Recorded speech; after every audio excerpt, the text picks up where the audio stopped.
kebajikan buat kita semua. Terima kasih teman-teman sudah hadir dan selamat datang di Kios Ojo Keos. Ini tempat atau markasnya Efek Rumah Kaca yang juga menjual buku, menjual kopi, cookies, dan rilisan-rilisan fisik, musik, sastra, dan sebagainya. Terima kasih, tepuk tangan dulu dong buat kita semua, teman-teman. Di tengah aktivitasnya yang padat tentu di hari kerja ini, hari Kamis, teman-teman masih menyempatkan waktu untuk hadir. Terima kasih banyak. Dan masih dalam momen memperingati pembunuhan Munir Said Talib, teman-teman, yang terjadi kurang lebih 19 tahun yang lalu di 7 September 2004. Ini jadi salah satu agenda yang diinisiasi oleh beberapa pihak. Ada Kontras, Komisi untuk Orang Hilang dan Korban Tindak Kekerasan, ada Kios Ojo Keos, kemudian Efek Rumah Kaca, ada juga Human Loves Human, dan juga tentunya pihak yang sangat berkontribusi besar dalam proses ini adalah sang ilustrator yakni Rukmunal Hakim. Mantap, tepuk tangan dulu dong buat Bang Rukmunal Hakim. Top and respect. Sesuai dengan informasi kegiatan kita di hari ini, bahwa hari ini kita akan meluncurkan satu cindera mata ya, atau bahasanya merchandise, tapi kita pengen lebih Indonesia gitu kan, jadi nyebutnya cindera mata aja ya kan, karena merch terlalu gimana gitu. Dan ini satu bentuk kolaborasi dari lagu yang ya bisa dibilang sangat representatif dengan tema kita hari ini, yakni ngomongin soal pembunuhan Munir Said Talib, yang proses hukumnya kalau teman-teman mau tahu lebih lanjut ya, ada beberapa hal yang perlu kita bahas karena ada beberapa segi yang tentu belum diusut secara tuntas. Memang ada pelaku lapangan, nama-nama yang mungkin teman-teman tahu seperti Polikarpus, Iwan Gunawan, dan sebagainya. Tapi ada satu proses di mana dalang atau otak intelektual di balik pembunuhan Munir Said Talib itu belum juga ditangkap, diproses, dan akhirnya kita bisa bilang dibiarkan oleh negara berkeliaran. Gitu. Nah, ini untuk tes semangat, mungkin kalau ada teriakan, walaupun tempatnya sebenarnya sangat artsy dan santai banget, tapi teriak-teriak dikit boleh kali ya. Kalau kita teriak kasus Munir, teman-teman silakan balas dengan lebih kencang, usut tuntas. Kita coba ya. Kasus Munir. Usut tuntas. Kasus Munir. Usut tuntas. Kasus Munir. Usut tuntas. Oke, terima kasih, karena memang usut tuntas yang jadi misi kita bersama untuk akhirnya bisa menyajikan kebenaran dan mewujudkan proses pencegahan atas keberulangan dari satu proses pembunuhan yang memang sangat keji, terencana, dilakukan oleh aparat-aparat negara. Jadi nggak hanya terduga pelakunya yang merupakan bagian dari Badan Intelijen Negara, tapi dibunuhnya juga di atas fasilitas negara, yakni di pesawat Garuda Indonesia yang merupakan badan usaha milik negara, yang tentu ini menjadi tanda bahwa memang negara bisa dengan begitu kejamnya membunuh warganya sendiri, seperti terhadap Munir Said Talib.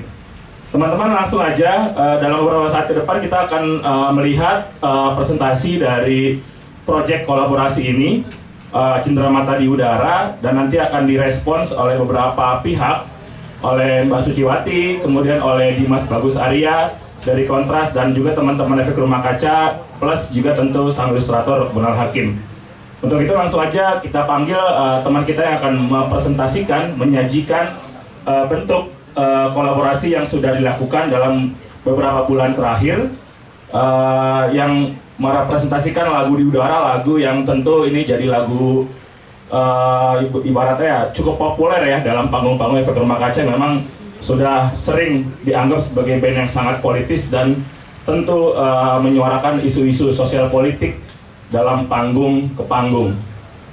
Kita akan mendengarkan paparan dari teman kita dari Kontras dan juga Human Loves Human, satu inisiatif yang dibangun memang untuk menggalang keterlibatan teman-teman kreatif untuk meraih dukungan publik seluas-luasnya. Langsung aja kita panggil ke depan Atika untuk mempresentasikan proyek kolaborasi di udara. Tepuk tangan buat Atika.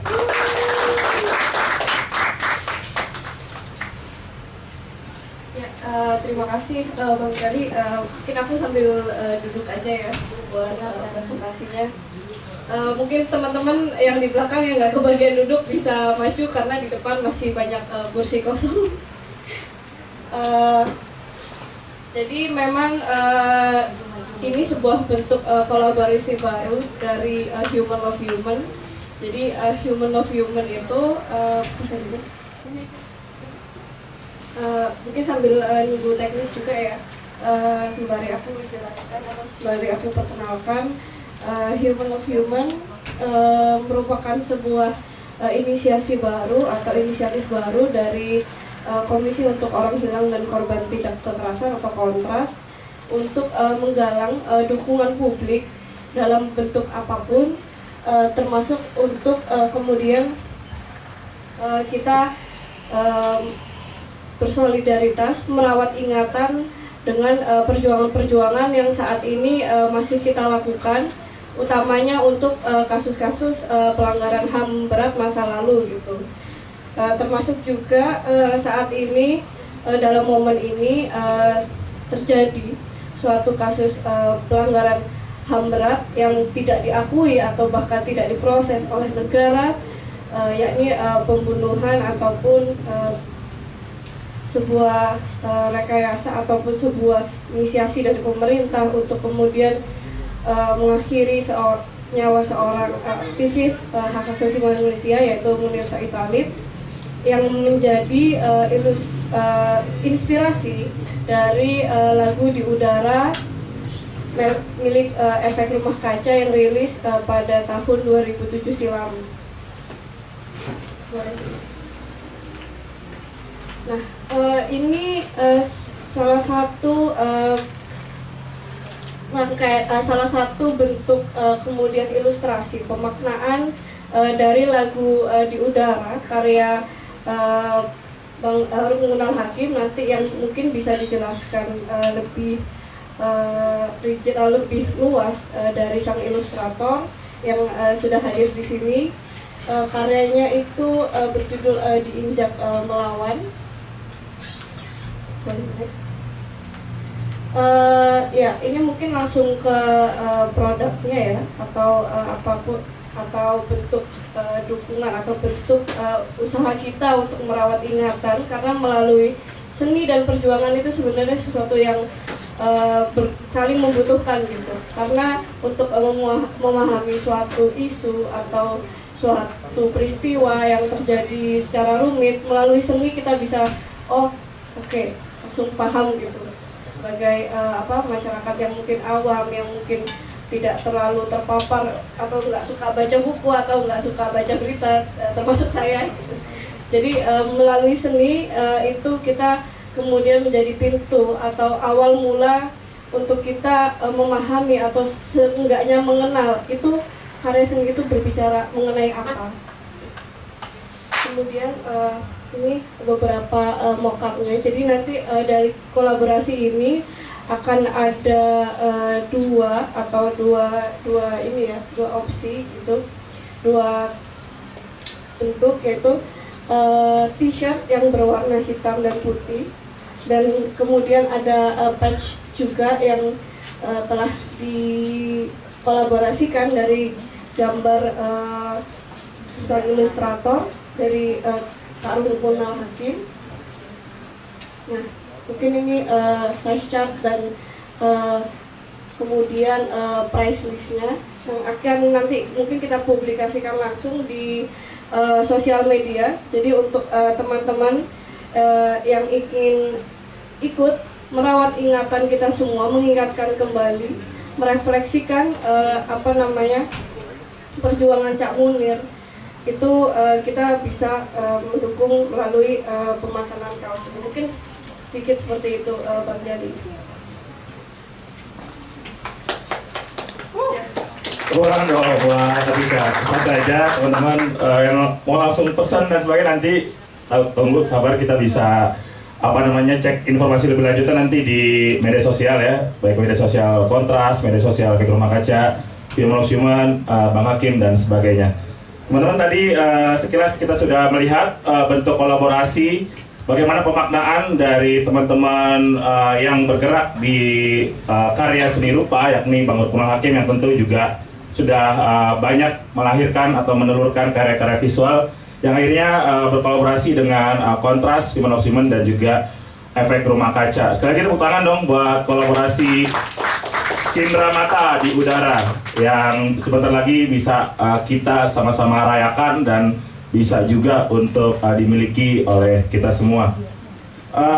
Sesuai dengan tentu peringatan hari ini ya teman-teman, semoga kita masih ingat bagaimana akhirnya proses pembunuhan yang begitu sadis tidak langsung dibunuh seketika, walaupun upaya-upaya itu juga muncul di periode-periode sebelumnya, tapi dibuat tersiksa selama berjam-jam karena ada tipu daya lewat minuman dan sebagainya, pengaturan kursi dalam pesawat dan lain-lain yang begitu sistematis dan tentu akhirnya memberikan dampak yang luas. Tak hanya bagi keluarga, tapi juga bagi kolega di kantor dan bahkan bagi publik. Karena memang sosok Munir Syed terbukti begitu banyak jejak yang ditinggalkan beliau mendampingi perjuangan begitu banyak warga di titik-titik pelanggaran HAM berat atau ketidakadilan yang terjadi di Indonesia pada masa Orde Baru.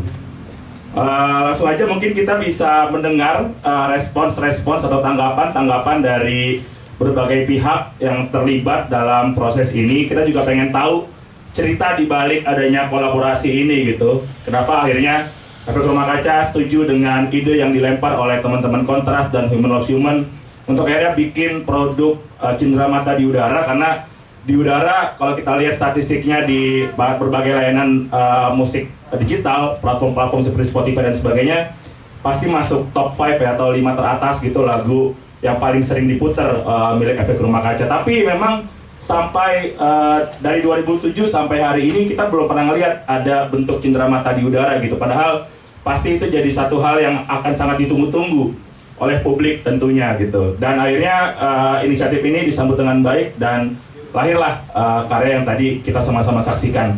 Oke, kita bisa panggil ke depan Bang Hakim sama perwakilan dari teman-teman Efek Rumah Kaca ya. Di sini ada Kak Poppy Airil. Mungkin bisa maju ke depan, tepuk tangan buat Bang Hakim dan juga Kak Poppy.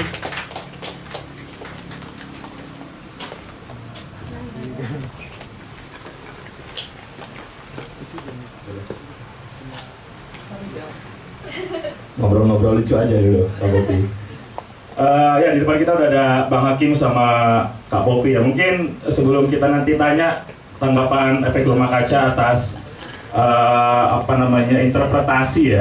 interpretasi lagu di udara, ngomongin kasus pembunuhan Munir dan sebagainya, kita mungkin perlu mendengar lebih dalam, walaupun sebenarnya ya tugas pekarya itu atau seniman sudah selesai di gambarnya, tapi tentu kita pengen tahu lebih lanjut makna dari gambar atau ilustrasi yang diberi judul Diinjak Melawan ini ya oleh Kak Rukmanul Hakim. Gimana nih Bang Hakim, apa cerita dan apa proses yang bisa dikasih tahu ke teman-teman di balik karya Diinjak Melawan yang akhirnya dijadikan representasi dari lagu di udara? Oke, halo, selamat malam. Nama saya Hakim, artis ilustrator, domisili di Tangerang Selatan saat ini. Tawaran ini waktu itu datang sekitar 2022 ya.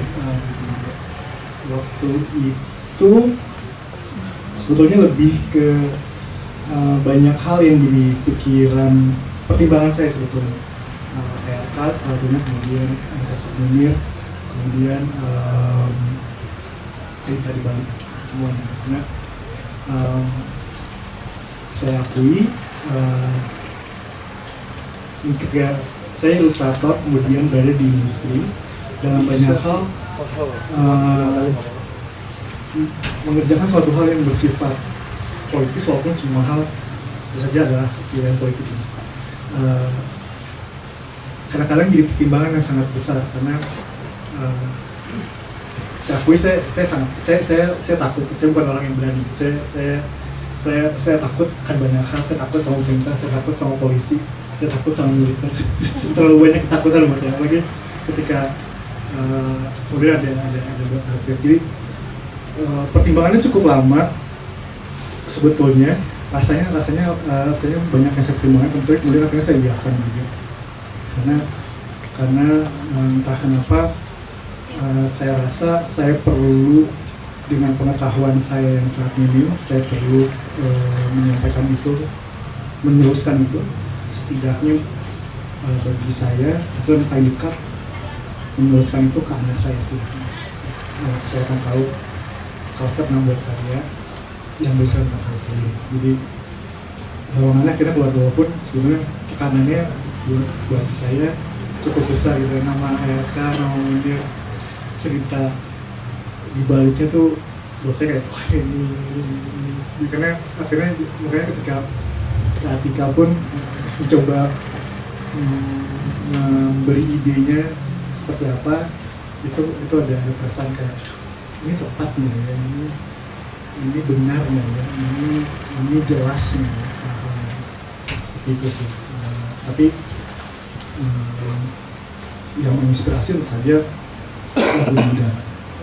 Kemudian cerita tentang Munir sudah saya ketahui sangat lama, bertahun-tahun. Hal itu yang bagaimana saya coba untuk menceritakan itu kembali dalam bentuk visual, tapi dengan cara yang setidaknya tepat, setidaknya dari saya tepat. Itu sih.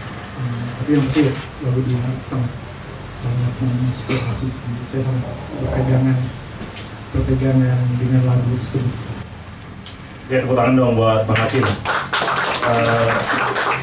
Ya tadi sharing walaupun meski ya pribadi dan sangat manusiawi ya untuk rasa takut, karena memang begitu kejam sih kalau kita ngeliat. Bahkan tadi hari ini juga kita bisa melihat di Riau ya, ada juga lagi represivitas polisi gitu misalkan terhadap hal-hal yang sebenarnya sifatnya pemaknaan atau penggunaan hak gitu kan, hak berekspresi dan sebagainya. Tentu itu juga lagi jadi masalah yang sangat besar gitu di Indonesia. Bahkan ya dalam konteks kasus Munir ya orang bisa sampai dibunuh gitu dalam hal hanya ingin menyampaikan kekritisannya terhadap proses berbangsa dan bernegara.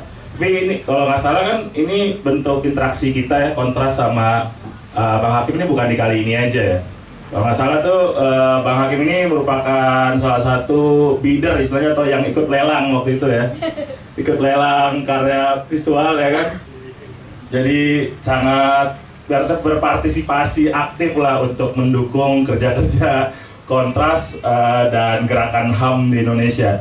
Kalau boleh dikulik lebih jauh, Bang Hakim, kira-kira kenapa akhirnya Bang Hakim memutuskan gitu untuk ya cari tahu lebih lanjut soal konteks gerakan HAM, atau bahkan berpartisipasi dalam ruang-ruang yang sangat mungkin tersedia gitu di kontras ataupun di tempat-tempat lain dalam gerakan masyarakat sipil di Indonesia nih. Oke, maksudnya dari usia muda kemudian sampai sekarang, saya secara bertahap saya terpapar dengan pengetahuan itu, pemahaman saya lebih baik. Hanya saja nyalinya nggak membesar. Ada banyak gitu dalam tadi ketakutan, walaupun pengetahuannya mungkin lebih membaik, lebih tahu mana yang dipermasalahkan sebentar. Karena ketika mendengar berita tentang terbunuhnya Munir pertama kali, tidak ada rasa urgent di situ bagi saya ketika mendengar berita. Waktu itu masih usia berapa tuh? 2004. Berarti berapa ya? Diketahuan deh. 21 mungkin masih gitu ya. Oh, lagi galak-galaknya sih. Tapi saya yakin sebenarnya pemahaman akan itu bagi semua orang akan sangat berbeda-beda kecepatannya. Dan dari situ semakin lama saya semakin paham, semakin mengerti. Cuman itu permasalahannya adalah nyali saya nggak sebesar orang lain, nyali saya nggak sebesar RK, nyali saya nggak sebesar banyak seniman yang saya kagumi. Mereka cukup sangat berani untuk menyampaikan pertanyaan dan kegelisahan mereka, dan itu menginspirasi. Walaupun macam selama ini menginspirasi, saya ingin, tapi kemudian sekali mundur lagi.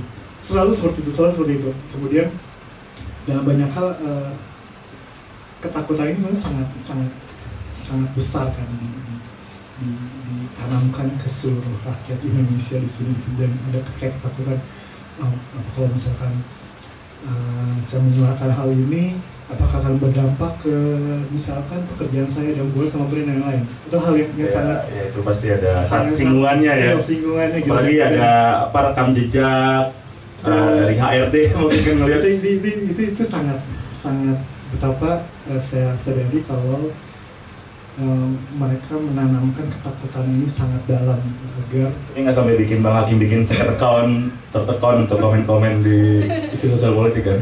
nggak sampai gitu. Tapi dalam artinya, pada akhirnya ternyata ketika mempunyai anak itu mendorong keberanian itu Justru ya kan, di banyak case kan kalau ada anak justru makin hati-hati, makin mitigatif gitu. Mungkin karena saya ingin anak kita ada perasaan ketika punya anak ada kekhawatiran kalau bagaimana suatu saat anak saya kritis, kemudian mempunyai keberanian yang lebih besar dibanding saya, dan kemudian melawan gitu. Di situ juga sadar kalau berarti kalau saya juga harus bersiap untuk suatu saat kehilangan gitu. Tapi itu justru yang bikin keberaniannya muncul. Saya mulai berpikir untuk bagaimana caranya sekali lagi meneruskan pengetahuan ini, merawat ingatan ini setidaknya ke circle yang paling dekat ke anak saya melalui karya saya. Jadi keberaniannya memang muncul sangat perlahan dan saya akui itu gitu. Dan jadi walaupun pengetahuannya udah cukup dibandingkan beberapa tahun lalu sudah lebih baik, saya juga bersyukur kalau keberaniannya mungkin juga mendengarkan lagu RK sedikit demi sedikit itu menumbuhkan keberanian. Ya saya juga tuh Bang, kalau balik ke rumah kaca ini jadi Kayak, ini lah doping lah ya. iya, Sedikit banyak. jadi itu juga saya pikir mungkin saya bisa juga menularkan keberanian itu melalui karya saya. Jadi makanya mungkin ini bagi saya kesempatan untuk meneruskan keberanian itu. Saya udah mulai berani nih, saya coba meneruskan keberanian itu ke orang lain. Oke, sip. Mungkin sebelum kita pindah ke Kapopi, mungkin bisa tampilin sekali lagi kali ya. Gambar dari ilustrasi Diinjak Melawan nih. Diinjak Melawan, lois. Nih deskripsinya saya bacain dulu. Saya mencoba menggambarkan sebuah kondisi ditekan oleh sebuah bentuk kekuasaan yang besar dan tinggi, dan di tengah perasa tidak berdaya, yang ditekan mencoba melawan kembali. Walaupun membutuhkan waktu yang lama seperti akar pohon yang merambat pada bidang apapun, tapi memori perlawanan itu terus-menerus diwariskan dan disuarakan agar mereka yang ditindas akan terus bergerak melawan kembali. Tepuk tangan dong nih, ilustrasi Diinjak Melawan. Mungkin ada yang mau ditambahkan penjelasan mengenai gambar atau ilustrasi Diinjak Melawan ini, Bang Hakim, untuk menjadi representasi dari lagu Di Udara? Saya pikir ketika semakin banyak mengetahui itu sih semakin mempunyai kesadaran kalau perlawanan ini akan lama gitu. Dan kita lawan bukan hal yang kecil dan ini hal yang besar. Bagaimana caranya ketika kita sadar perlawanan ini akan lama, kita bisa terus-menerus mendorong untuk terus melawan. Seperti di sini Bang Ucok juga gitu. Mungkin saat ini beberapa hal kita merasa kalah, tapi bertahan sedikit lebih lama. Iya, bertahan sedikit lebih lama. Waktu itu belum keluar yang ini kan, tapi setidaknya yang saya pahami pada akhirnya RK pun nggak berpikir untuk ketika kita melawan kita menang sekarang gitu. Saya bisa merasakan kalau perjuangannya mungkin akan lama, perjuangannya sepertinya akan lama. Mungkin baru bisa dirasakan kemenangannya oleh anak saya ketika saya udah nggak ada. Tapi untuk bisa terus ada, saya harus terus-menerus mengingatkan dan mewariskan itu. Jadi saya rasa ketika menggambar ini saya tidak langsung fokus ke sosok Munir, tapi saya pikir sosok Munir, kemudian lagu Di Darat, saya mencoba menangkap apa yang coba disampaikan oleh Munir oleh itu buat diri saya adalah semangat untuk terus melawan walaupun lama, walaupun panjang, walaupun jalannya seringkali terasa seperti jalan menuju kekalahan gitu, tapi saya rasa semua orang yang terus melawan punya kepercayaan bahwa di ujung sana ada titik terang, walaupun kita saking gelapnya yang kita tahu di ujung sana ada. Ya kadang ketutup polusi udara juga sih. Jadi itu sih. Itu harapan itu ya. Jadi itu yang coba saya tampilkan untuk visual ini. Oke, tepuk tangan untuk Pak Hakim. Pas ilustrasinya diinjak melawan dan akhirnya dijadikan ilustrasi untuk Cendramata di Udara dari lagu Efek Rumah Kaca. Nah, sekarang kita ke Kak Popi. Kak Popi setelah akhirnya ya ada inisiatif dari Kontras dan Bang Hakim dan akhirnya mengajak Efek Rumah Kaca juga. Bagaimana akhirnya Efek Rumah Kaca memutuskan untuk ya kita siap kolaborasi dan siap mengajak publik bersama-sama untuk mengapresiasi kolaborasi Cendramata di Udara ini dan akhirnya terus berupaya untuk merawat ingat akan berbagai kekerasan yang ada di Indonesia ini.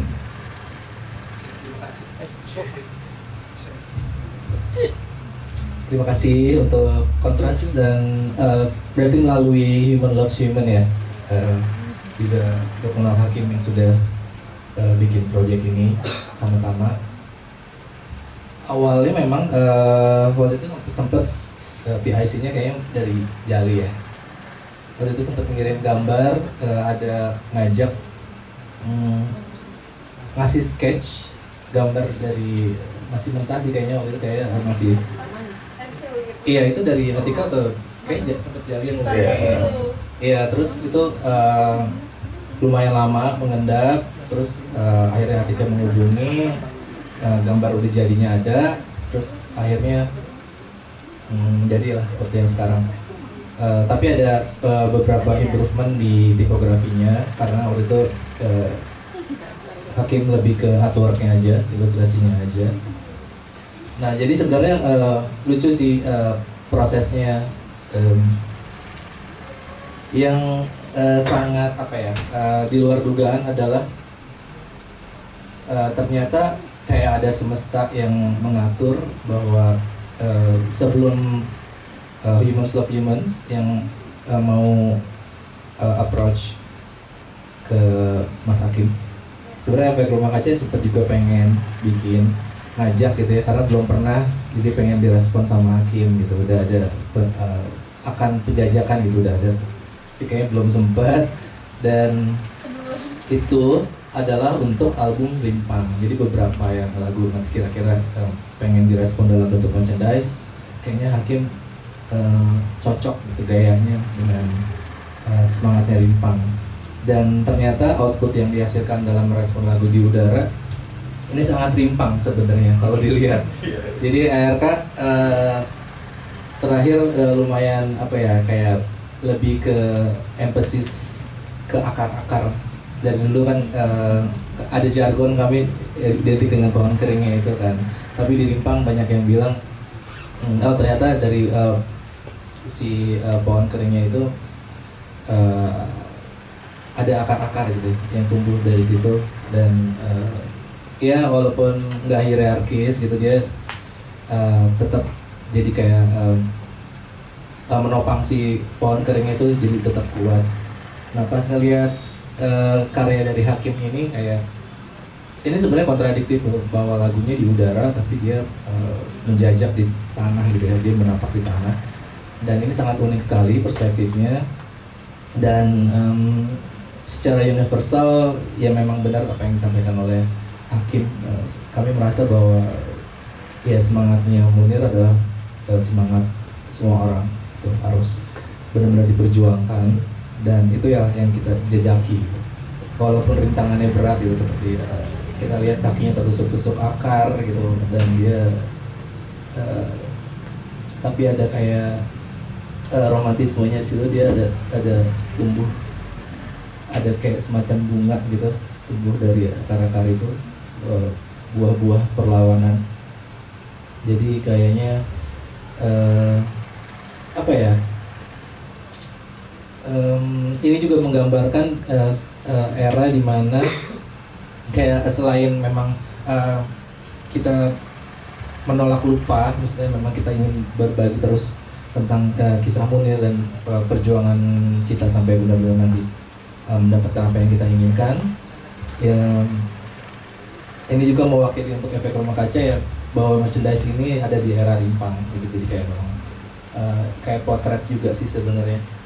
Dan itu kenapa kami pilih, maksudnya kami jadi kayak, ya ini kita harus berangkat sih, maksudnya memang kita harus sampaikan ke yang lain juga. Sangat smooth, nggak ada revisi sama sekali kayaknya.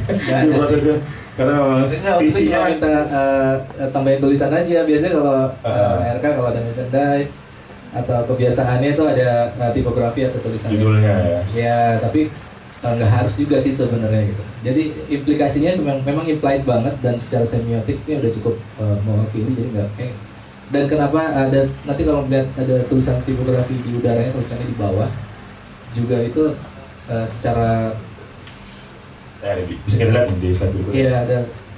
Nah itu juga kayak lebih menapak juga, maksudnya emang mengikuti dari artworknya gitu, ditaruhnya di bawah, kenapa nggak di atas gitu. Kalau secara literal kita naruhnya yang pasti ya di udara, kambang gitu ya, mengawang.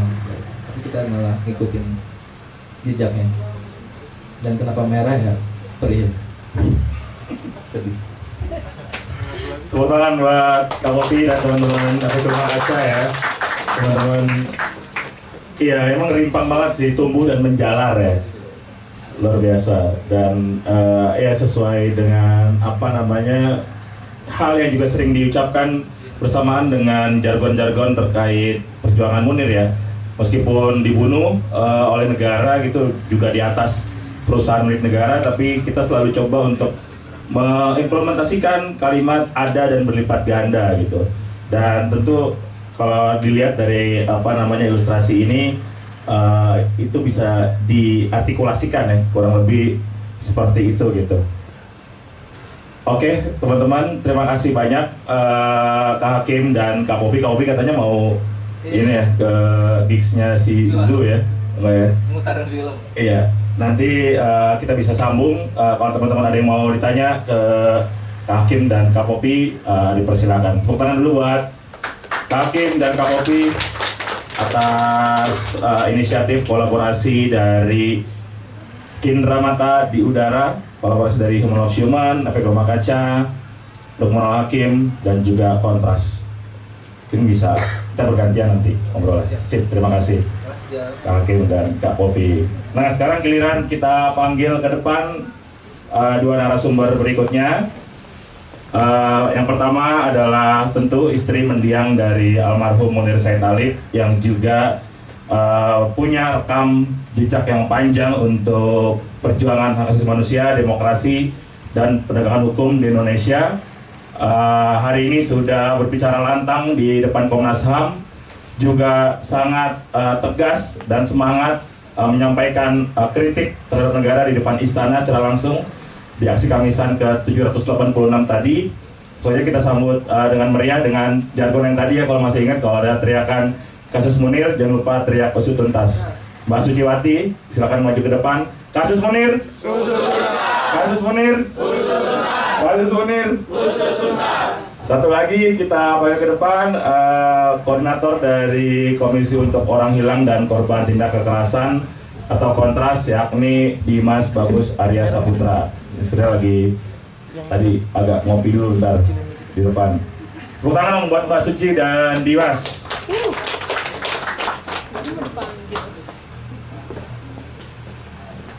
Mbak Suci, tadi kita udah lihat pemaparan bentuk kolaborasi ya dari Kontras, Human Loves Human, Efek Rumah Kaca, dan Lukmanul Hakim yang akhirnya dijadikan satu upaya lagi-lagi tambahnya ya, bentuk-bentuk memorialisasi, bentuk-bentuk inspirasi, bentuk-bentuk implementasi dari semangat-semangat Munir semasa hidup yang tentu menginspirasi banyak orang untuk terlibat dalam upaya penegakan HAM dan demokrasi di Indonesia.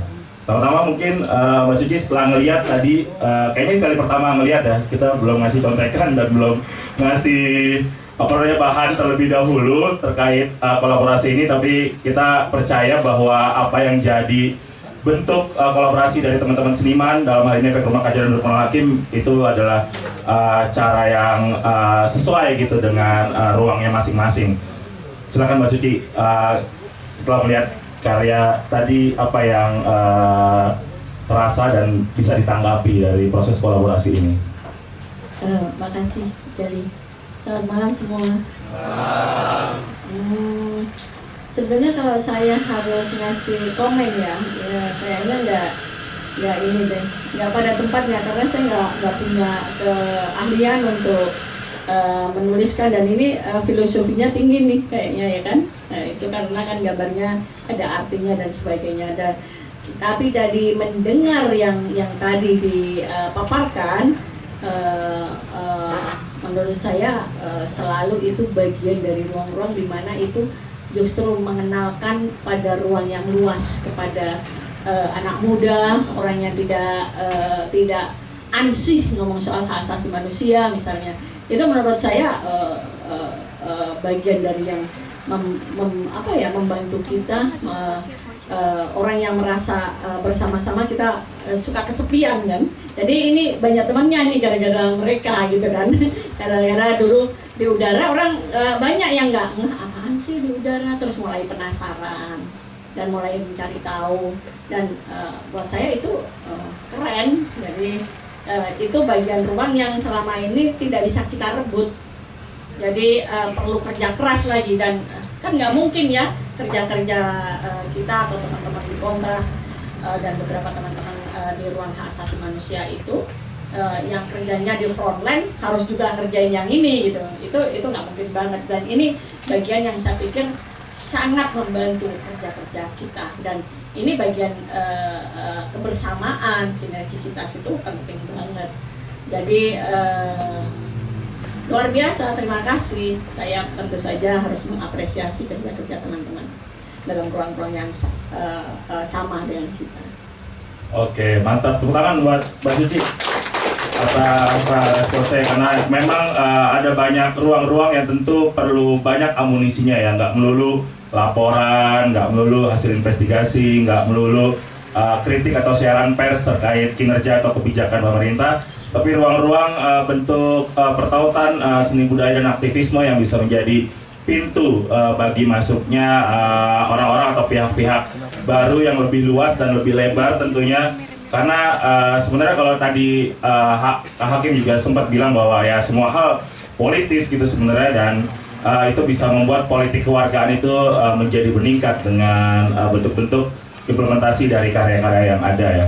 Jadi seru banget gitu melihat kolaborasinya, dan sangat mungkin nanti beberapa contohnya bisa dipajang juga kali di Museum Hamonir ya, berarti Mas Suci. Semoga bisa segera dibuka dan kita bisa kunjungi. Sekarang kita ke Dimas dulu nih.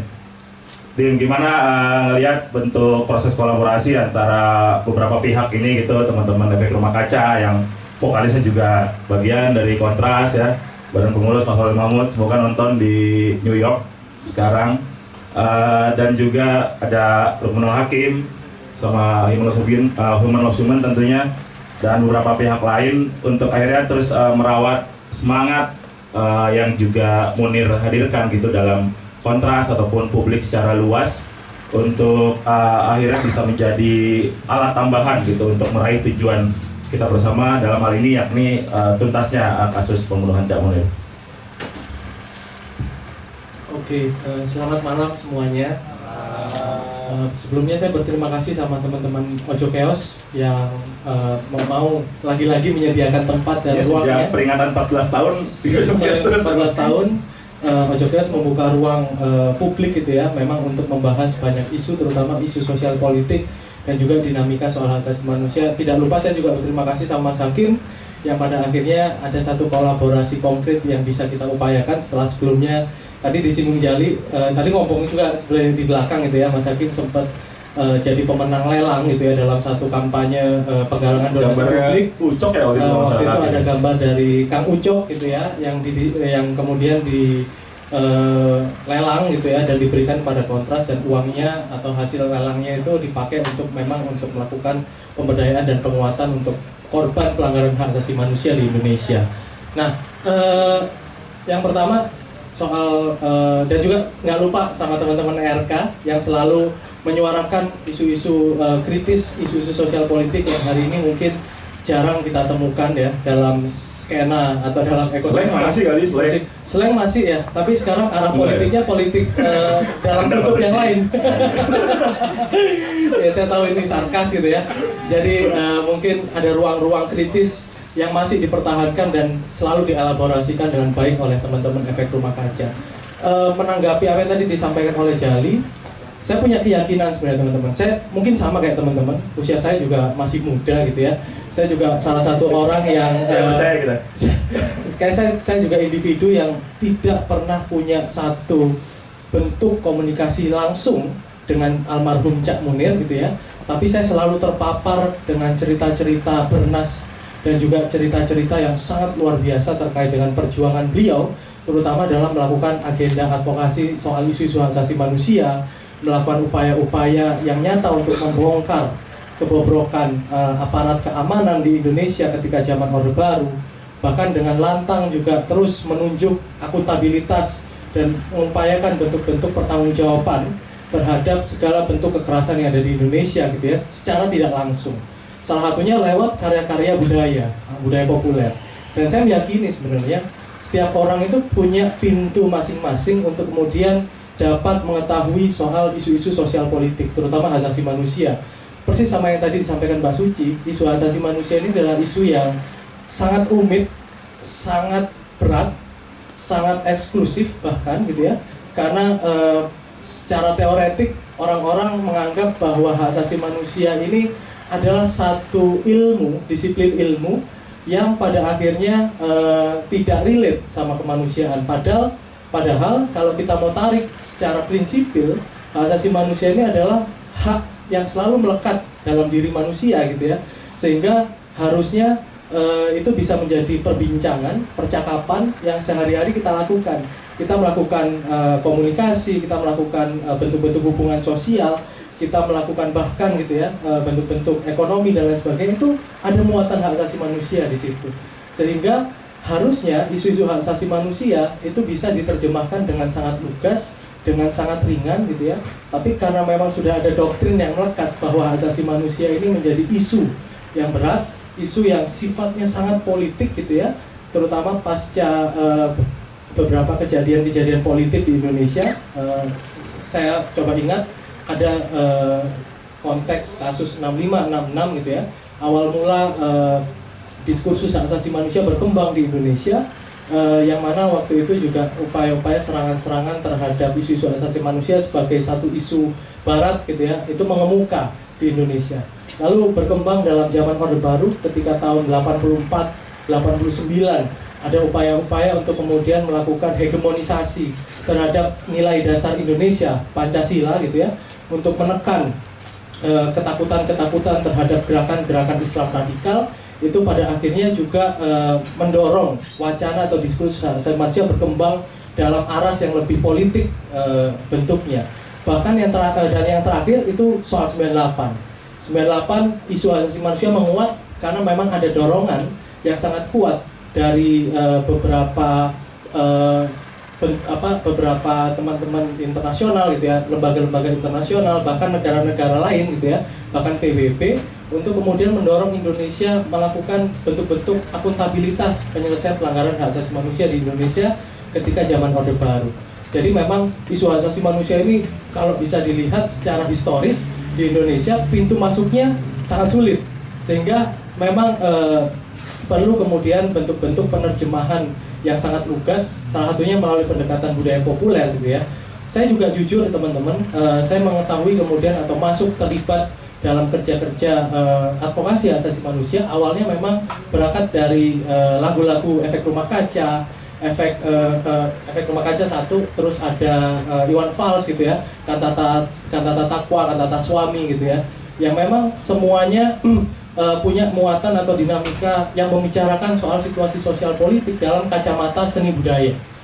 Jadi balik lagi ke tesis bahwa semua orang, semua individu akan punya jalur pintu masing-masing untuk kemudian mau terlibat dalam mengetahui gitu ya soal agenda-agenda sosial politik atau isu-isu hak asasi manusia. Itu latar belakangnya macam-macam.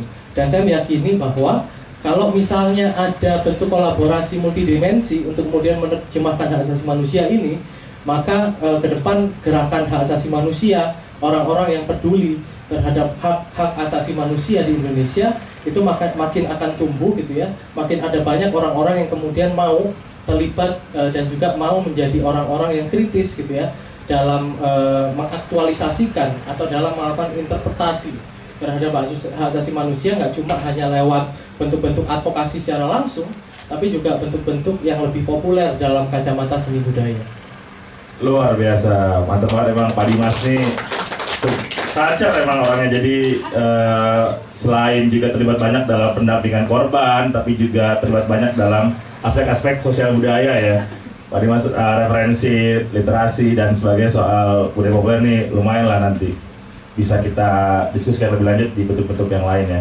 Ini mungkin terakhir sebelum nanti kita bisa sesi tanya jawab sama teman-teman, mungkin bisa memberikan update atau pemberitahuan terkini gitu soal bagaimana situasi advokasi pembunuhan Cak Munir yang berlangsung 19 tahun yang lalu. Setelah tadi kita singgah ke Komnas HAM, menuntut lembaga tersebut untuk segera menetapkan kasusnya sebagai pelanggaran HAM berat, karena dalam 2-3 tahun terakhir kita udah ngasih legal opinion ya, udah ngasih berbagai argumentasi bahwa unsur kejahatan kemanusiaan sesuai 26/2000 itu sudah terpenuhi dalam kasus Munir. Tapi bagaimana tadi update terakhir soal kasusnya gitu, karena kalau ngomongin aspek kasus sejak 2004 itu ada beberapa kendala ya yang terjadi. Misalnya ada pengadilan atas MUDI PR yang merupakan bisa dibilang pihak yang terlibat banyak sama pelaku lapangan, yakni Polikarpus.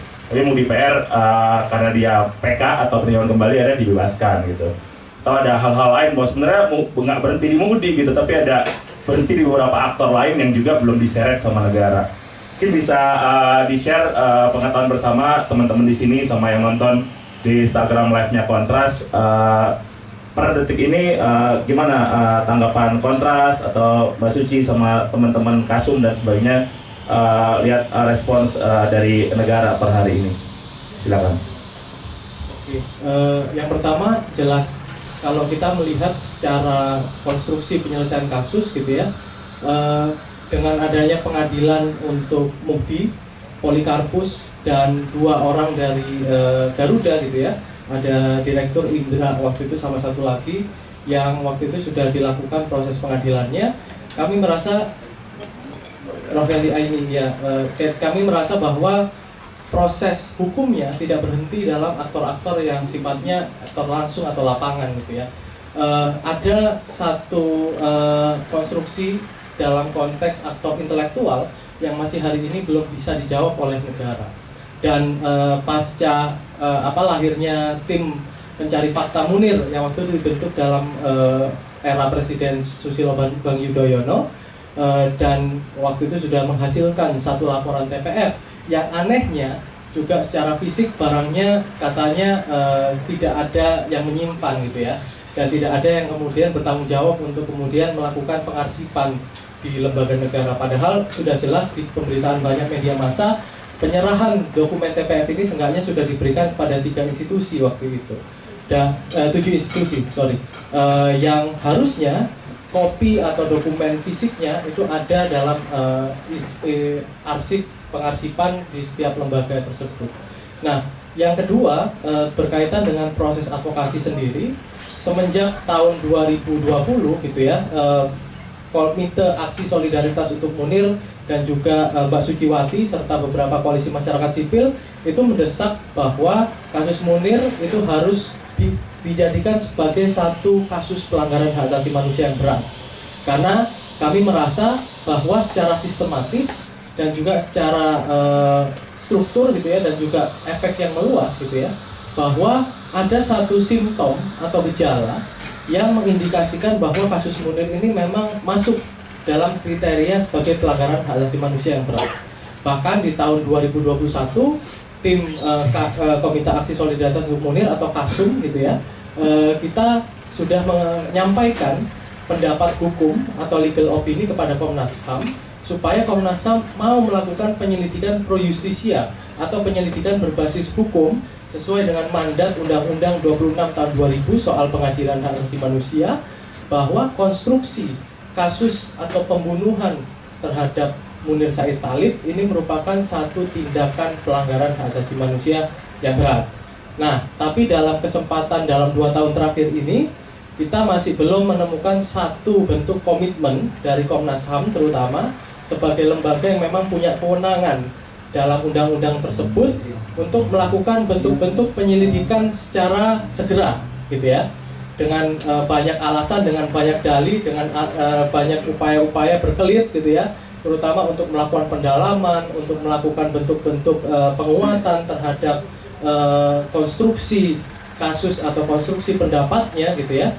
Maka belum ada satupun sampai detik ini, sampai hari ini, bahwa ada bentuk pernyataan dari Komnas HAM untuk menyatakan bahwa Komnas HAM menyatakan kasus pembunuhan Munir ini sebagai kasus pelanggaran hak asasi manusia yang berat, gitu ya. Bahkan tadi kita melakukan audiensi dengan Komisioner Komnas HAM, gitu ya, dan masih menyampaikan, gitu ya, bahwa prosesnya nanti akan disampaikan setelah ada upaya penyelidikan yang hari ini baru berjalan. Setelah sekian lama, gitu ya, kita mendorong adanya penyelidikan pro justisia atau berbasis hukum, tapi baru berjalan sekarang. Kita tidak dikasih tahu alurnya seperti apa, siapa yang mau diperiksa, alat-alat bukti seperti apa yang sudah dikumpulkan, gitu ya.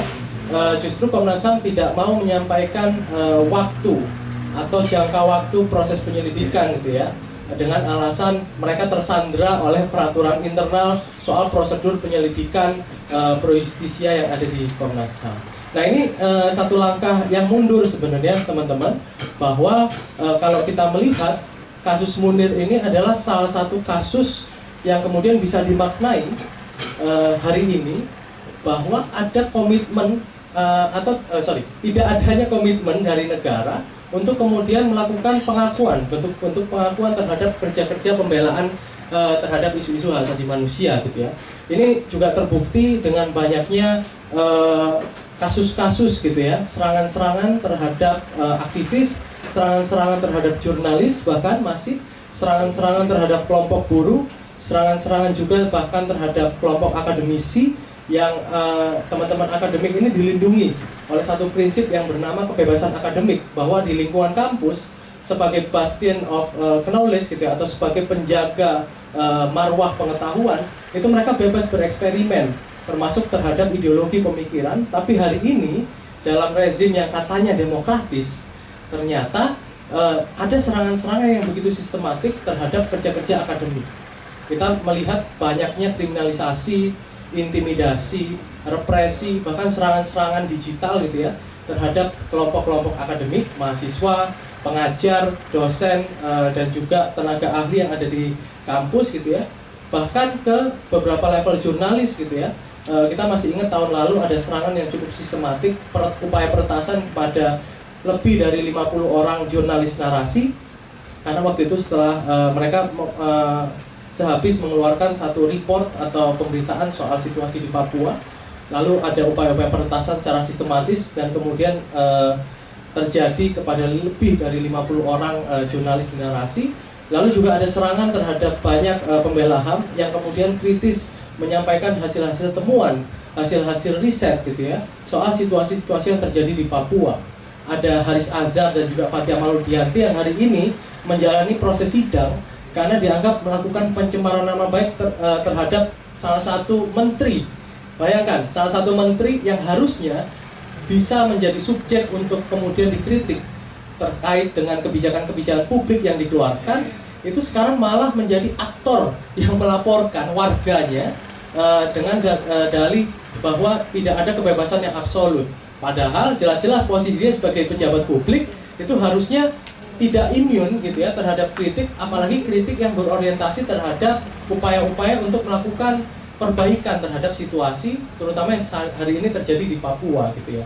Jadi kalau saya bilang bahwa kasus pembunuhan Munir, gitu ya, dan proses berlarutnya penyelesaian kasusnya itu pada akhirnya berdampak pada apa yang tadi disampaikan Mas Hakim, gitu ya. Ada upaya-upaya sistematis yang berusaha untuk menakut-nakuti kita semua sampai pada akhirnya kita dianggap ya udah kita ketika negara atau pemerintah mengeluarkan sebuah kebijakan ya kita tinggal manut saja, kita tinggal nurut saja, karena memang tugas kita sebagai warga negara itu bukan mengkritisi tapi justru mengikuti semua kebijakan yang dikeluarkan oleh pemerintah. Itu menurut saya adalah menurut saya dan juga menurut kita di Kontras itu adalah upaya-upaya untuk mendelegitimasi demokrasi, mendelegitimasi nilai-nilai hak asasi manusia yang harusnya tidak kebal terhadap kritik, tidak kebal terhadap partisipasi publik dalam mengontrol peran pemerintah dalam menjalankan fungsinya, tapi justru hari ini dipertontonkan sebaliknya. Ini yang kemudian menjadi sorotan kita semua. Luar biasa Pak Dimas, top sekali. Terima kasih atas pemaparannya Mbak Suci. Ada yang mau ditambahkan update dari advokasi berani? Udah jelas tadi disampaikan oleh Dimas ya. Teman-teman, nanti kalau mau tahu lebih lanjut juga bisa cek di website Kontras atau beberapa organisasi masyarakat sipil lain terkait situasi hari ini, langkah-langkah yang sudah ditempuh dan dorongan atau tuntutan terhadap negara, tentu pada presiden karena ini jadi tanggung jawabnya dia gitu. Dulu bahkan ada interaksi di awal-awal dirinya kampanye menjadi capres di 2014 lalu terpilih dan tapi tidak dipenuhi sampai hari ini, bahkan bikin situasinya makin memburuk. Di 2016 bilang laporan TPF-nya hilang, bahkan ya setelah proses advokasi ditempuh juga akhirnya kita belum bisa melihat, walaupun tentu ada upaya-upaya untuk bisa menyebarluaskan dokumen tersebut. Bahkan di Ojok sini juga beberapa tahun lalu kita sempat ada agenda baca bareng laporan TPF-nya gitu, dan itu tentu jadi hal yang penting untuk bisa merawat ingatan dan mendorong penuntasan dari kasus pembunuhan Munir Said Talib. Teman-teman, tepuk tangan dulu buat kita semua. Makasih banyak udah mau bertahan, bahkan sampai berdiri-diri yang di belakang padahal di depan ada kursi kosong. Silakan monggo teman-teman kalau mau duduk, di depan ada kursi yang kosong. Sebelum kita akhiri, kita bisa gelar sesi tanya jawab mungkin teman-teman selama beberapa menit ke depan. Kita panggil lagi ke depan Kak Hakim mungkin ya, tepuk tangan buat Kak Hakim sudah bergabung lagi sama kita. Teman-teman, kalau ada yang ingin disampaikan atau ada yang ingin ditanyakan, mumpung ada Kak Hakim yang membuat ilustrasi diinjak melawan yang akhirnya diadaptasi menjadi Cindera Mata atau merchandise dari lagu Di Udaranya Efek Rumah Kaca. Ada juga Mbak Suciwati, kemudian ada Dimas dari Kontras. Silakan jangan ragu-ragu untuk bertanya. Dibuka kesempatannya, silakan tunjuk tangan buat teman-teman semua. Apakah ada? Ya, sebelumnya terima kasih banyak Kontras dan rekan-rekan semua yang hadir di sini. Luar biasa sekali malam ini menjadi milestone selanjutnya untuk upaya-upaya kita yang akan datang. Sebelumnya salam kenal, saya Vita. Hal yang ingin saya tanyakan mungkin langsung ke Bang Hakim ya, untuk mungkin karena saya penasaran kedepannya apa yang diimajinasikan oleh Bang Hakim terkait dengan gerakan hak asasi manusia di Indonesia, karena kadang-kadang sering ada gap ya antara teman-teman yang gerak di lapangan, terus kemudian dengan teman-teman yang bekerjanya tidak langsung head to head sehari-hari dengan urusan advokasi, kampanye seperti itu.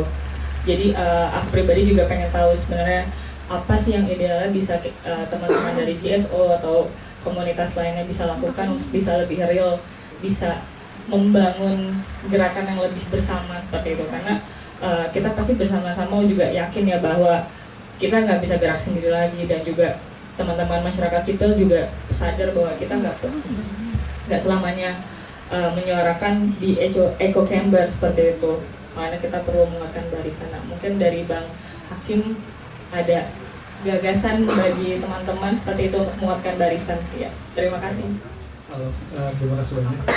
Ini pertanyaan yang besar dan juga besar bagi saya. Pada akhirnya ini juga akhirnya ngomongin komitmen saya pada kedepannya. Salah satu kekhawatiran ketika saya sebagai seniman dari sana memulai membuat karya berhubungan sosial politik adalah kelanjutannya apa? Ketika saya ngomong hal yang bersifat personal, karya saya bersifat personal, maka saya tahu kelanjutannya. Saya ngomong diri saya sendiri. Tapi ketika sudah di luar bangsa saya, ada tanggung jawab, dan entah kenapa saya ngerasa, entah kenapa juga ada semacam pertanyaan untuk saya akan seperti apa nih? Apakah ini saya buat ini karena saya hanya suka RK saja sebetulnya secara personal? Penerka berarti? Pada akhirnya saat ini saya tidak punya jawaban yang pasti secara sistematis akan kedepannya seperti apa. Yang saya tahu adalah saya berusaha untuk mengurangi sedikit demi sedikit ketakutan saya, menumbuhkan keberanian saya. Saya tahu dalam banyak hal, dari pengalaman saya sendiri, kemudian dari beberapa pengalaman rekan saya dalam konteks ini adalah Mustafa, ketika mereka berbicara tentang hal yang lebih besar, sosial politik, khawatirannya adalah mereka dan saya tidak tepat memvisualisasikan itu, karena sekali gapnya ternyata emang ada real gitu. Kami seringkali memperoleh pengetahuan dari bacaan, kemudian mungkin saat ini alami sosial dan lain. Tapi untuk saling bertukar pengetahuan, duduk bersama di satu ruangan, itu sangat berbeda dengan mencari sendiri kan sebetulnya. Bukan berarti saya meminta untuk kita harus sering ketemu, enggak juga. Tapi ada kekhawatiran itu yang semakin bikin tembok untuk enggak dulu deh, mungkin bikinnya ngomongin budaya pop urban aja selesai gitu. Dan atau enggak ketika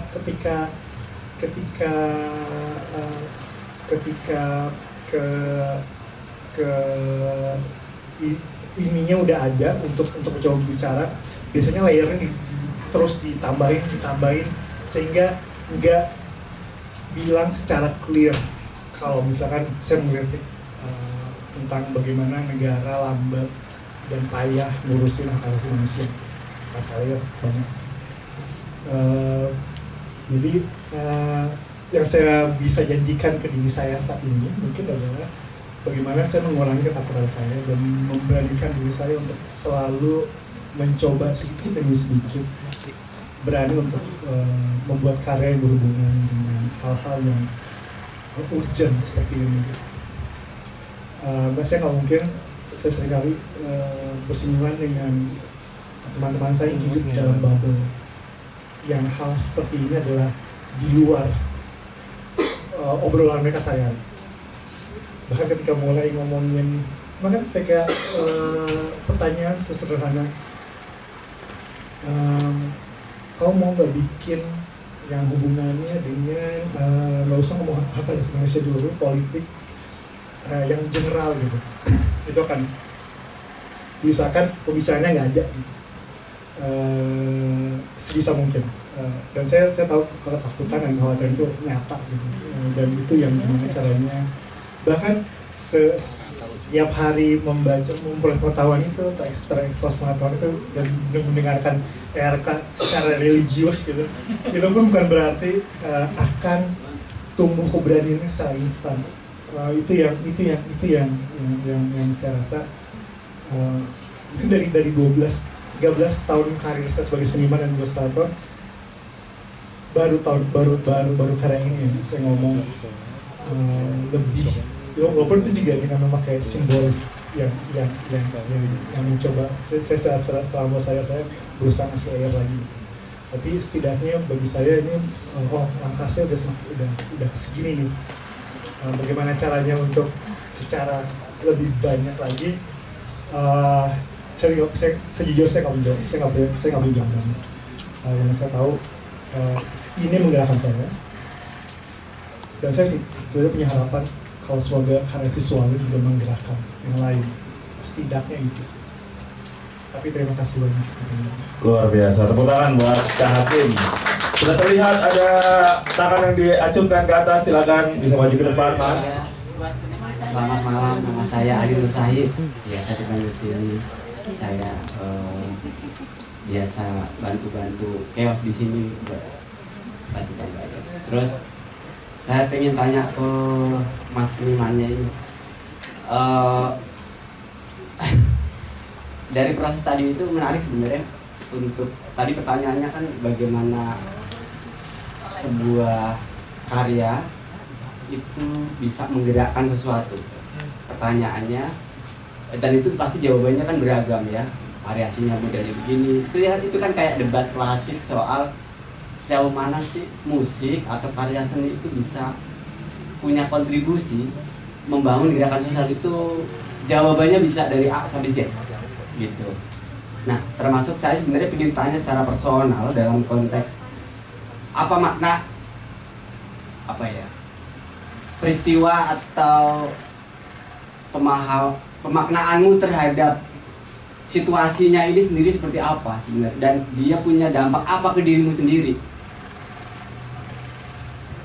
Personal juga sih, saya ingin tahu aja, penasaran karena tadi ngerasa oh prosesnya begini, tapi pertanyaan tadi kelihatannya ingin saya sambung aja gitu. Dampak. Ini yang saya sadari bahwa entah bagaimana caranya secara sistematis banyak lapisan masyarakat kemudian yang bisa secara baik sadar atau tidak sadar tidak merasakan apa-apa dengan semua permasalahan mengenai hak asasi manusia yang terjadi di sini.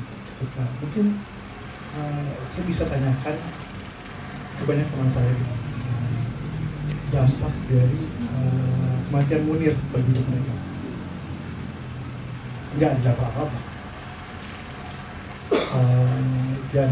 Dan itu saya pikir memang satu hal yang bisa diciptakan oleh pemilik kuasa dengan banyak akses. Saya bekerja di bidang kreatif, kemudian terus saya ada banyak kenyamanan sebagai freelancer yang akhirnya membuat saya jauh dengan hal-hal yang seperti permasalahan yang urgent seperti HAM yang sebetulnya secara nyata itu ini sangat bermasalah gitu. Tapi saya juga berada di sisi di mana entah gimana saya tidak merasakan apapun. Saya ngerasa itu nggak urgent. Saya mungkin lebih urgent rilisan vinyl ini nggak dapet nih, atau film ini saya nggak nonton nih. Dan saya rasakan itu ternyata kita memang kondisi itu bisa diciptakan dan perlu usaha besar dan diri orang tersebut untuk sadar kalau permasalahannya besar sekali. Bahkan bagi saya keinginan untuk mendorong diri sendiri untuk datang ke forum seperti ini, acara seperti ini, podcast seperti ini, itu aja dorongan yang itu kecuali so chaos ya. itu push yang besar sekali bagi setiap person, setidaknya bagi peer saya di lingkungan di mana saya tinggal, dan oleh karena itu yang coba setidaknya saya usahakan tidak dirasakan oleh anak saya kelak. Dia harus selalu terbuka dengan dia nggak boleh tinggal di bubble, dia harus punya akses untuk hal-hal seperti ini. Mungkin orang tuanya nggak bisa waktunya mungkin sudah mulai sedikit lewat, setidaknya dia bisa punya akses dan mungkin bisa merasakan kalau hal seperti ini nyata. Jadi dampaknya seperti apa ya? Kalau misalkan saya bisa bilang saya bisa bilang saya nggak ngerasain apa-apa sebetulnya. Kalau saya nggak punya keinginan untuk keluar dari bubble saya. Nah, pertanyaannya adalah gimana mendorong orang untuk keluar dari bubble yang diciptakan mereka sendiri dan diciptakan oleh saya bisa bilang sistem. Dan itu terasa sekali, apalagi sistem kita bertemu orang lain yang memiliki pengetahuan yang berbeda itu sangat, entah kenapa saya merasa bisa dibatasi dan bisa dipersulit hanya karena macet. Ya, dari teman saya di Bintaro, acara pojok chaos di Bona indah gitu. Saya mikir, macet banget. Kalau mungkin ketika mereka datang sini, ada banyak hal yang terbuka yang mendorong mereka untuk keluar, setidaknya untuk oh ini real ya, ini nyata. Dan mungkin ini akhirnya terdengar cukup grim atau ya kayaknya jalannya emang jauh sekali. Cuman sekali lagi usaha untuk selalu mewariskan pengetahuan ini, menjaga ingatan itu yang setidaknya bisa dilakukan paling baik dengan banyak hal. Ya gitu. Semoga menjawab. Terima kasih banyak. Luar biasa, tepuk tangan dong buat Yanti. Enggak sih, aku cuma mau cerita sedikit bagaimana gap itu tercipta memang dari cerita dulu ketika Cak membuat kampanye tentang orang hilang, penghilangan paksa di depan YLBHI tahun 97-98 ya, itu kan lagi rame-ramenya. Dan di situ dia membuat panggung terbuka dan mengundang banyak tokoh dan penyanyi-penyanyi, artis lah ya paling nggak, untuk bicara di sana atau ikut naik panggung di sana. Karena kan dipilih juga orang yang suka bicara soal masalah sosial dan sebagainya, itu kan banyak tuh ya waktu itu. Tapi kebanyakan mereka emang takut. Ada yang merasa justru mengkomersialkan itu gitu. Karena merasa kalian bukan bagianku. Jadi ada gap itu gitu. Jadi rasanya emang penting ada orang yang tidak langsung dari kita para aktivis, tapi di tengah itu yang bisa menyambungkan. Jadi menyambungkan untuk kemudian mereka bisa kolaps gitu. Jadi itu sebetulnya gap yang memang apakah karena soal ketakutan, keraguan, ya kegampangan itu, terus atau juga karena soal aku memang mau cari aman, cari duit aja, ada. Tapi ada juga yang berposisi seperti beberapa seniman-seniman seperti Yaya itu jelas gambar-gambarnya, dan kemudian kita bisa lihat beberapa orang yang juga cukup bagus dan memang selama ini juga ikut mendukung kerja-kerja soal hak asasi manusia, karena itu soal pilihan. Saya pikir itu bahwa ada ruang-ruang yang memang menggetarkan sih memang ya kalau melihat kerja-kerja orang-orang di frontline ini, memang ancamannya luar biasa. Ya siapa mau dekat-dekat orang yang diancam sama negara gitu, sama penguasa ya, negara kan kata benda. Tapi pemerintahnya yang memang dia jahat gitu. Seperti almarhum berapa kali kan dikirimin bom di rumahnya, nggak mau dia deket-deket. Ada hal yang saya pikir ada yang juga ada orang yang kepengen ketemu saya misalnya, dia harus mencari tahu di mana saya dia supaya tidak diikuti. Kita bingung gitu, kenapa ya orang ini? Karena ketakutan itu tadi. Jadi hanya untuk ketemu aku saja, dia harus mencari ruang supaya ini aman gak ya gitu. Jadi saya pikir memang itu kembali lagi sih pada masing-masing orangnya, dan saya pikir apa yang dilakukan oleh ERK ini cukup sangat membantu, dan ini buat kami juga kemudian saya juga mau cerita sedikit ya, beberapa teman kayak misalnya siapa Yaya Sung ya misalnya, dulu pernah juga membuat karya untuk Omah Munir misalnya. Itu banyak banget yang menyerang dia dari seniman dan kalangan dia. Jadi itu juga bagian dari gap yang tadi saya pikir di ruang mana dia bergaul. Saya pikir itu juga. Jadi kadang soal soal kenyamanan hidup itu juga bagian dari ruang-ruang. Padahal ada ruang yang dimana itu juga saya harus mengambil bagian di situ untuk bersama-sama mendampingi untuk memperkuat suara ini supaya tersampaikan. Kadang-kadang bahasanya kan beda ya, orang menerimanya itu masing-masing beda. Jadi Ya seperti kalau saya berbisik pada orang pertama, nanti di orang ke-10 bisa beda bisikannya. Jadi seperti itu. Jadi penting untuk orang cari penghubung yang memang clear, yang mengerti di suara satu dan di suara yang ke-10 misalnya. Itu yang saya pikir yang kerja-kerja teman-teman inilah bagian dari itu. Saya pikir itu. Jadi memang takut itu milik semua orang. Punya nggak mungkin nggak ada yang takut. Tapi soal pilihan ya itu memang apakah kita akan memilih dalam ruang kelam, ruang kegelapan, di ruang ditindas dan kita tidak melawan. Nah, itu kembali lagi pada pilihan kalian. Apakah kita akan membiarkan anak kita dalam ruang gelap ketika kita tidak melakukan perlawanan. Jadi semacam itu yang saya pikir ya seperti saya dulu memilih almarhum. Saya tahu bahwa resikonya tinggi hidup sama dia.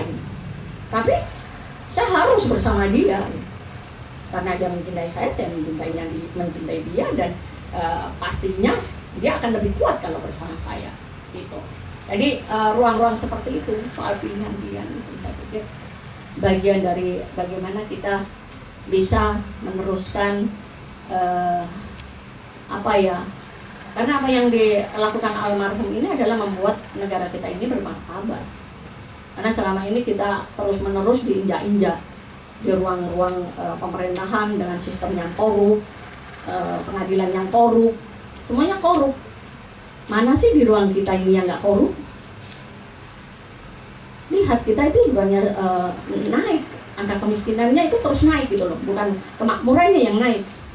Bagaimana? Saya nggak tahu nanti kalau misalnya saya punya anak kecil, saya stres paling. Ini saya bisa nggak mengkuliahkan dia? Buat beli beras saja sekarang sekilo berapa? Itu inflasi luar biasa. Saya pikir saya waktu kecil cuma 1.000 ya beras kilo, sekarang lipatannya. Jadi itu yang saya pikir nanti di kehidupan anak saya nanti sekolahnya bebas, nanti ke rumah sakit juga bebas, nanti cari kerjaan gampang, kan begitu. Pengennya begitu. Kita mengkritik pemerintah bisa nggak pakai dikriminalisasi. Mimpi kali ya kalau di Indonesia.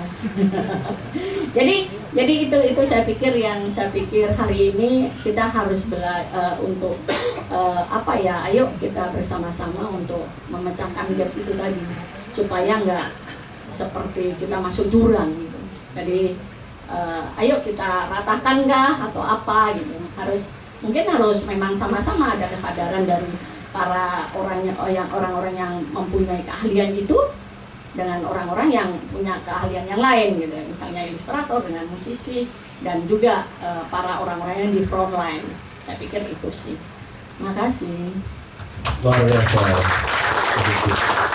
Tadi pertanyaan dan respon dari Mas Hakim ya soal bagaimana akhirnya mungkin di skena teman-teman ilustrator, pegiat kreatif dan sebagainya ada hal-hal yang memang mungkin pilihan-pilihan ya personal gitu dengan situasi-situasi yang ada. Mungkinkah mimpi adanya serikat ilustrator yang mau menggambar progresif dan sebagainya akan tercipta dalam waktu dekat? Semoga itu nanti bisa direspon dengan salah satunya diawali dengan obrolan-obrolan ini. Serikatnya baru aja. Baru ada? Belum ada? Oh, aku pikir baru ada. Nanti kita bisa garap dan gagas bareng-bareng ya. Oke teman-teman, sepertinya nanti kita bisa lanjutkan obrolannya, tanya jawabnya. Oh, masih ada satu terakhir. Silakan Mas, maju ke depan. Sebelumnya selamat malam. Assalamualaikum warahmatullahi wabarakatuh. Nama saya Adi. Di sini saya mau nanya sedikit sih ya, lebih penasaran juga terkait hubungan antara seni, perlawanan dan sebagainya. Tadi juga disebutkan berkali-kali bahwa kita semua mempunyai ketakutan, semua pasti ada rasa takut terhadap apapun.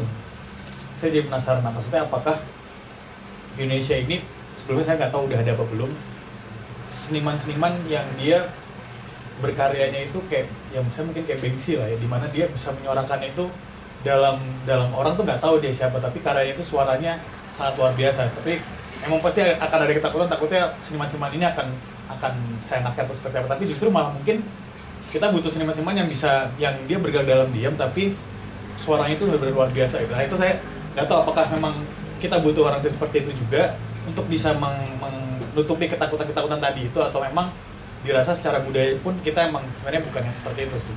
Itu yang saya penasaran sebenarnya pengen tahu. Terima kasih. Nah, yang bisa menjawab Mas Akil ya. Bengsi gitu. Di Indonesia ada gak sosok anonim tapi karya-karyanya bisa begitu menggerakkan gitu. Ini mengetes pengetahuan.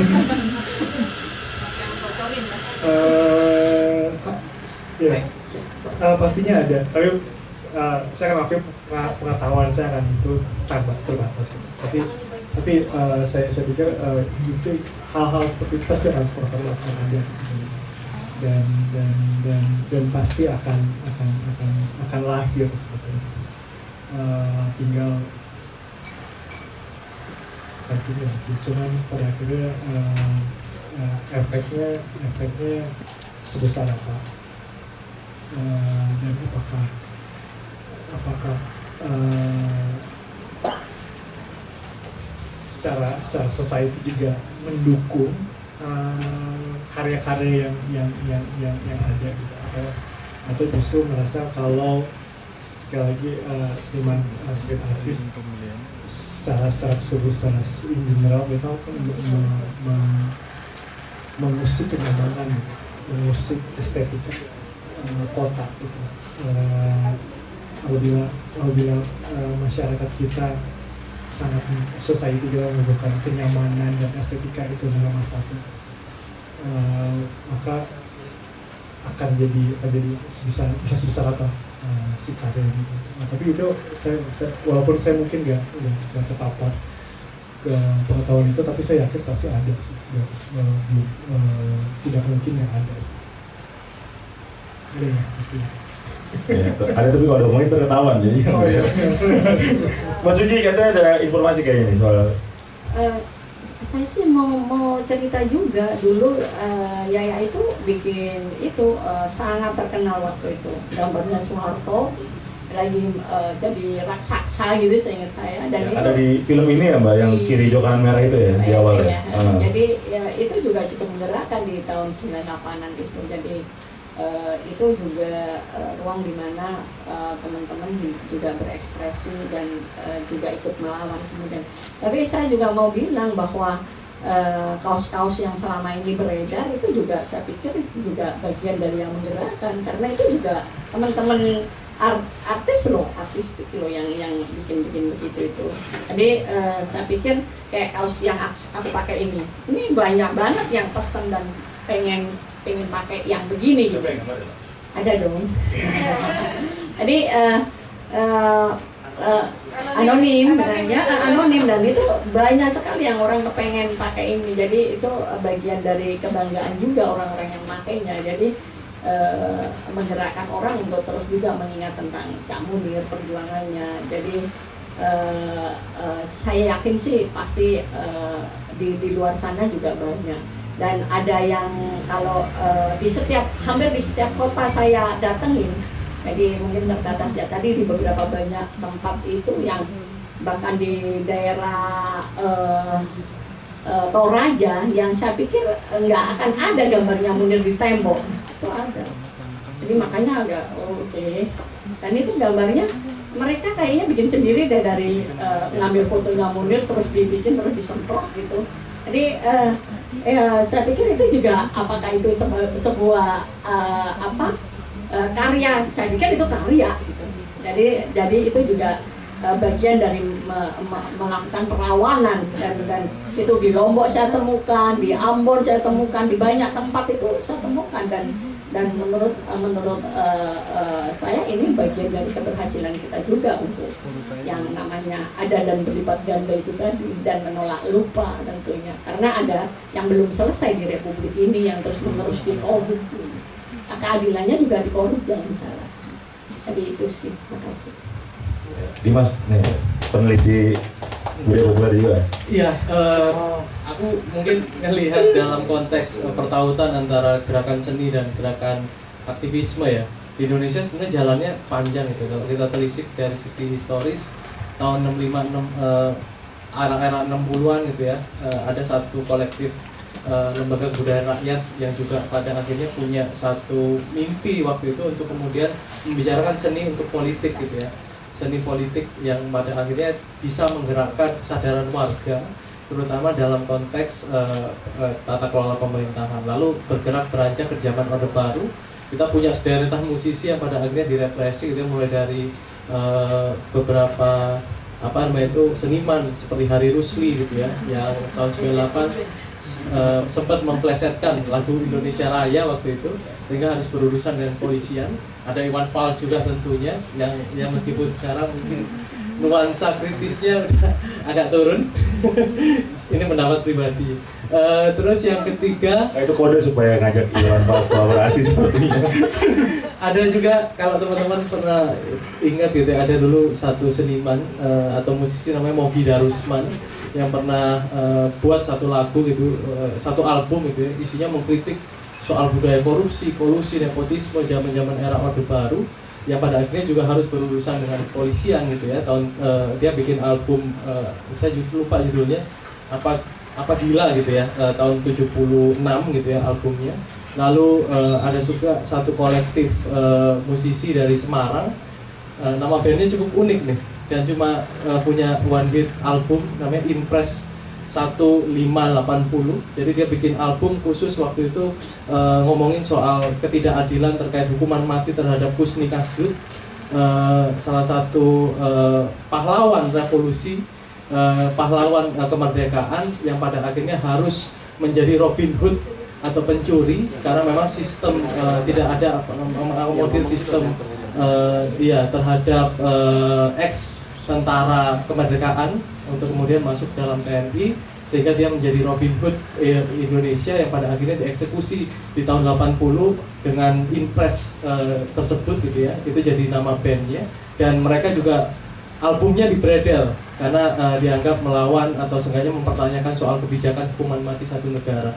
Lalu kita juga ingat tahun 98 ketika era-era 90-an senjata Orde Baru, ada satu kolektif dari Jogja, Taring Padi, yang membuat satu gerakan seni melawan tirani gitu ya, yang itu juga jadi pertautan sempurna gitu ya, bahwa ada pertautan yang sangat kuat antara gerakan aktivisme, gerakan untuk kemudian melawan hegemoni sosial politik negara dengan gerakan-gerakan seni kerakyatan gitu ya, yang itu ditonjolkan dari ekspresi-ekspresi seni, ekspresi-ekspresi artistik gitu ya, yang pada akhirnya tidak secara direct atau secara langsung bisa melakukan upaya-upaya untuk menyerang atau seenggaknya mempertanyakan kebijakan negara, tapi umumnya selalu menampilkan karya-karya yang merepresentasikan soal penindasan pemerintah, terutama dalam kasus-kasus soal perampasan lahan, agraria yang kadang-kadang jauh dari hingar-bingar situasi politik nasional gitu ya, tapi mereka ada dan mereka selalu mendukung kerja-kerja atau mendukung upaya-upaya perlawanan masyarakat di sektor akar rumput gitu.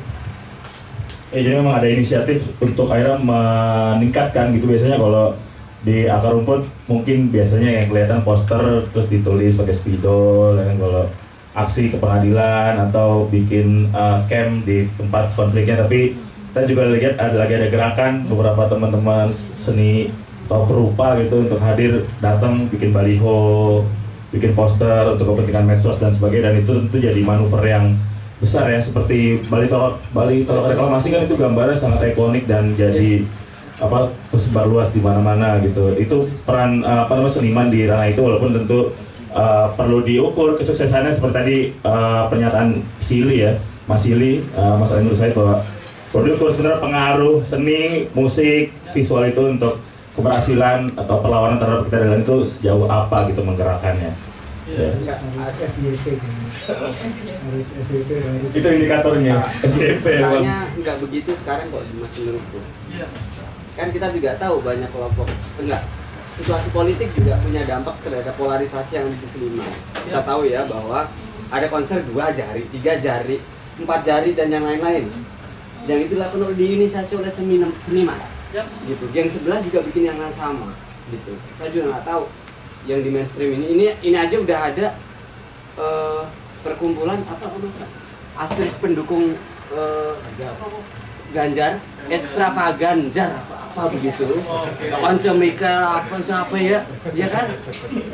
Jadi saya nggak tahu, maksudnya di lingkaran seni sendiri gitu ya, makin menyebalkan situasinya gitu. Jadi pasca Jokowi ada konser-konser seni, punya panggung politik itu juga punya dampak sendiri. Jadi seperti ini jadinya gitu. Misalnya di IG aja waktu beberapa kali gitu saya berantem beberapa teman gitu, dan kemudian memblacklist karyanya untuk saya tidak akan menikmati karya dia lagi karena dia mendukung omnibus law pada waktu itu gitu. Atau waktu itu juga ada tuh geng-geng teman-teman penyiar kalau nggak salah ya. Iya, Om Asra. Ada teman-teman yang diminta oleh gengnya pengusaha ini untuk kampanyein undang-undang omnibus law yang kita tahu yang di-endorse adalah influencer, penyiar radio, dan itu teman-teman kita semuanya gitu, kita kenal. Jadi saya juga nggak tahu petanya sekarang gitu, Om Dimas juga lebih rumit gitu.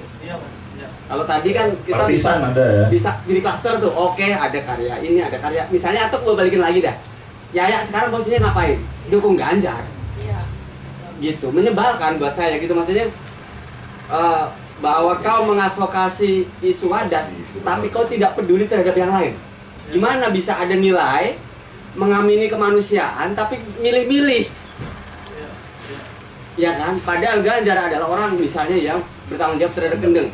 Di satu sisi dia belain wadas. Kontradiksi macam apa ini? Seniman pemahaman politik seperti apa? Terus saya jadi orasi ya. Ya kita lanjut, mungkin kita perlu bikin seri diskusinya nih. Ojoknya siap jadi host untuk ngomongin partisan dalam dunia seni dan dampaknya terhadap aktivis di Indonesia. Luar biasa. Langsung pasti salah satunya Guntur Sahid ya, teman-teman. Oke, karena udah kurang lebih jam 9:30 malam, semakin larut. Teman-teman terima kasih banyak tentunya untuk kehadirannya malam itu. Tepuk tangan dulu buat kita semua. Terima kasih Mas Hakim udah bantu Kontras, tentu dengan kolaborasi dengan Efek Rumah Kaca dan Human Love Human di karya di udaranya. Terima kasih. Ya harus. Dengan cara untuk lari itu saja dengan berserikat Mas. Nanti kita cariin teman-temannya.